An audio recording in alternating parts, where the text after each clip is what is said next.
Amin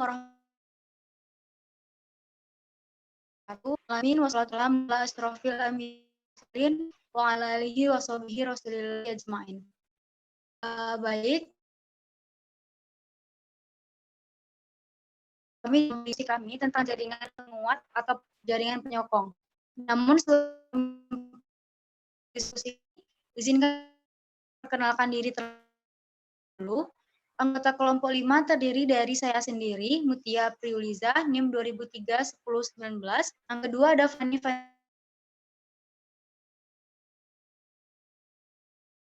Aradia, Citra Anggusta 1130, dan Dini Rohadatul Aisyah, NIM 2003-1063. Dan untuk pembacaan atau penyampaian materi pertama akan dibacakan oleh dari Dini Rohadatul Aisyah. Silakan. Terima kasih kepada moderator. Baiklah, saya akan menjelaskan mengenai jaringan kolenkim. Jaringan kolenkim adalah jaringan hidup sebagai penyokong dalam organel muda. Bentuknya prisma pendek atau bulat memanjang, bersifat plastis dan tersusun atas sel-sel hidup dengan protoplasma yang aktif, serta sel kolenkim dapat mengandung kloroplas. Dapat ditemukan pada batang, daun, serta pada bagian bunga dan buah. Kemudian karakteristik jaringan kolenkim diantaranya yaitu: 1. Berbentuk memanjang yang sejajar dengan pusat organ yang ditempatinya. 2.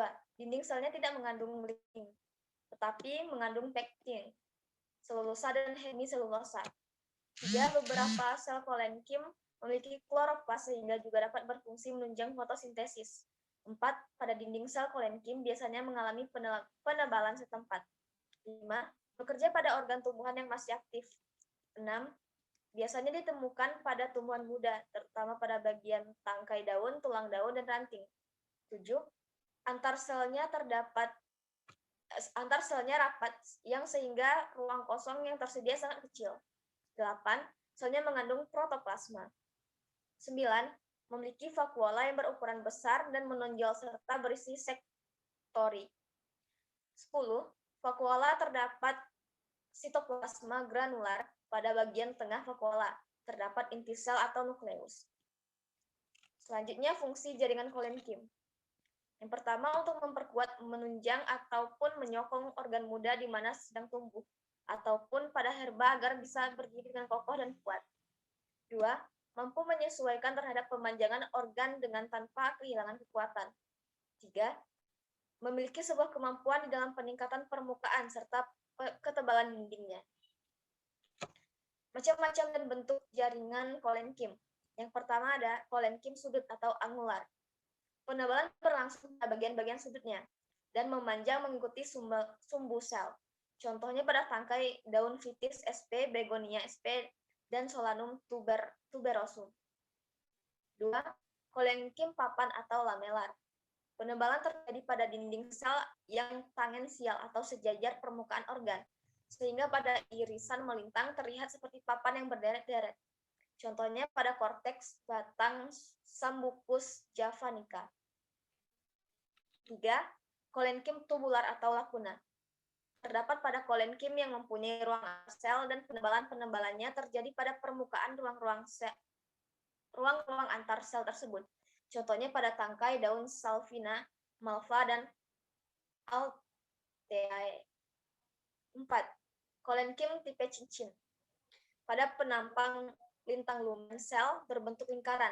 Pada waktu menjelang dewasa terlihat bahwa karena pada tipe sudut penebalan bersambungan pada dinding sel, maka lumen tidak menyudut lagi. Kemudian ada penebalan dinding kolenkim. Menurut Muller, terdapat 3 bentuk utama akibat penebalan dinding sel kolenkim. Yang pertama, kolenkim sudut atau kolenkim angular dengan penebalan memanjang pada sudut sel. Pada penampang melintang, penebalan sudut terlihat di tempat pertemuan 3 sel atau lebih. Contohnya pada batang Solanum tuberosum dan pada Salvia. Yang kedua, kolenkim lempeng atau papan. Dengan penebalan terutama pada dinding tangensial, contohnya pada korteks batang Sambucus nigra. 3. Kolenkim lakuna. Yang kolenkim sudut, namun banyak mengandung ruang antar sel yang sekitarnya terjadi penebalan sel. Contohnya pada batang ambrosia. Yang keempat, Pada tahun 1955, Duchesne memberikan tambahan satu tipe kolenkim lagi, yaitu kolenkim cincin atau anular. Sekian, terima kasih. Saya kembalikan kepada moderator.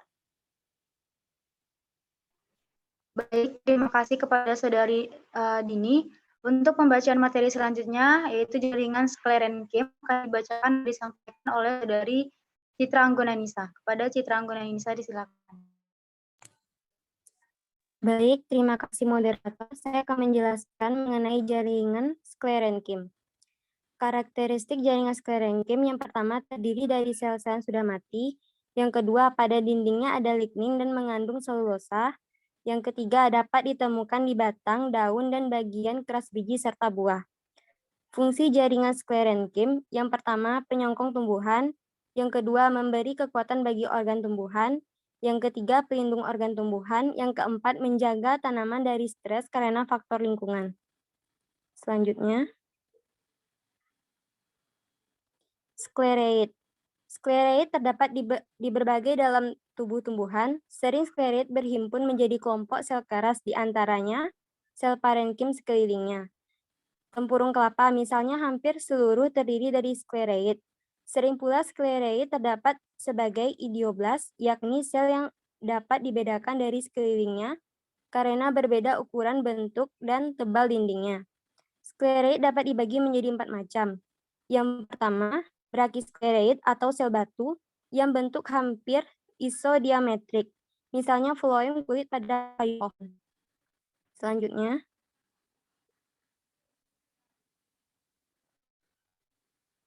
yang kedua, makrosklereid yang berbentuk batang sering ditemukan dalam kulit biji.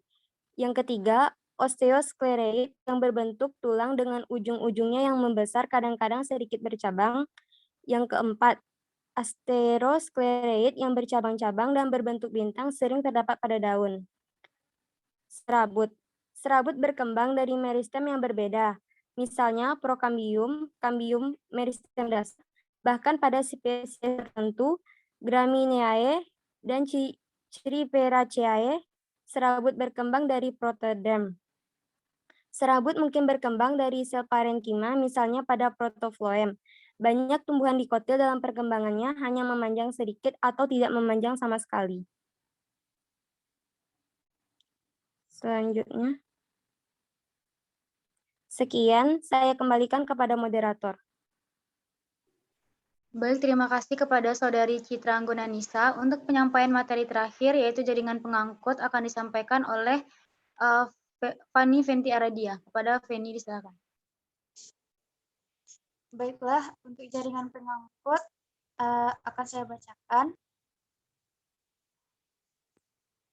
Pada tumbuhan berpembuluh, yaitu pada Pteridophyta dan Spermatophyta, pengangkutan air serta garam-garam tanah maupun hasil-hasil fotosintesis dilakukan oleh jaringan pembuluh yang terdiri dari dua kelompok sel yang asalnya sama namun berbeda dalam bentuk, struktur, dinding, serta isi selnya.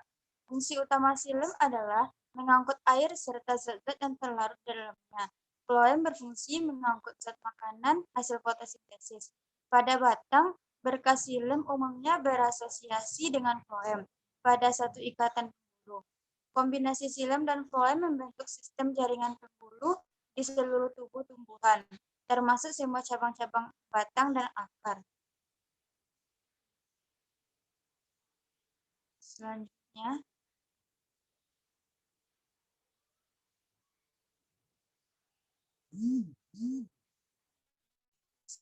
xilem. Xilem terdiri dari trakea atau pembuluh kayu, parenkim xilem, dan serabut atau akar xilem.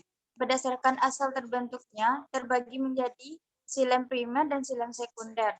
Xilem primer berasal dari prokambium, sedangkan xilem sekunder berasal dari kambium. Berdasarkan proses terbentuknya xilem primer, dapat dibedakan menjadi protoxilem dan metaxilem. Protoxilem adalah xilem primer yang pertama kali terbentuk, sedangkan metaxilem yang terbentuk kemudian. Protoxilem berdiferensiasi dalam bagian tubuh primer yang belum selesai pertumbuhan dan diferensiasinya. Metasilem biasanya dibentuk dalam tubuh primer yang sedang tumbuh. Namun, sebagian besar selnya menjadi dewasa setelah pemanjangan selesai. Berdasarkan hasil itu, jaringan ini kurang dipengaruhi oleh peluasaan yang dialami oleh sel-sel sekelilingnya dibandingkan dengan protosilem. Selanjutnya,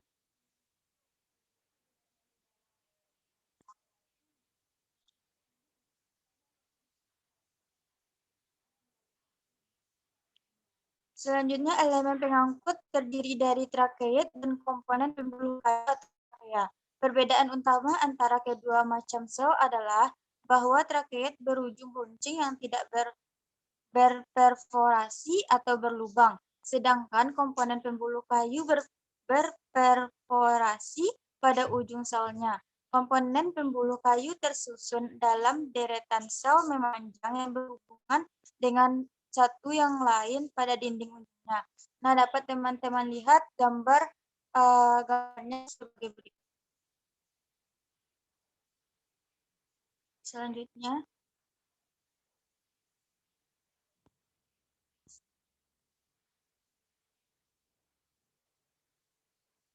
Selanjutnya, floem.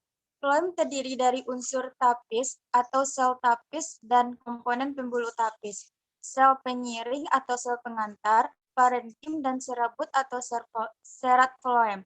Berdasarkan asal terbentuknya terbagi menjadi floem primer dan floem sekunder. Floem primer berasal dari prokambium, sedangkan floem sekunder berasal dari kambium. Berdasarkan proses terbentuknya floem primer, terdiri dari protofloem dan metafloem. Protofloem adalah floem primer yang pertama kali terbentuk, sedangkan metafloem terbentuk kemudian. Protofloem menjadi dewasa dalam bagian tumbuhan yang masih mengalami pembentangan. Elemen tapis membentang dan segala kehilangan fungsinya.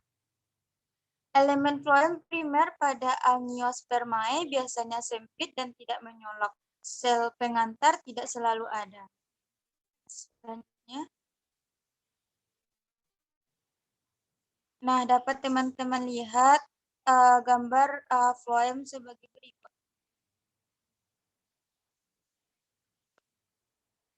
Selanjutnya, terima kasih. Saya kembalikan kepada moderator. Baiklah teman-teman, demikianlah penyampaian hasil diskusi yang dapat kami sampaikan. Jika ada teman-teman yang ingin memberikan kritik, saran, pertanyaan, serta tambahan materi, kami persilahkan untuk menuliskannya di dalam e-learning, yaitu dalam forum diskusi. Sekian dari kami. Jika ada kesalahan, kami minta maaf. Wabillahi taufiq wal hidayah. Assalamualaikum warahmatullahi wabarakatuh.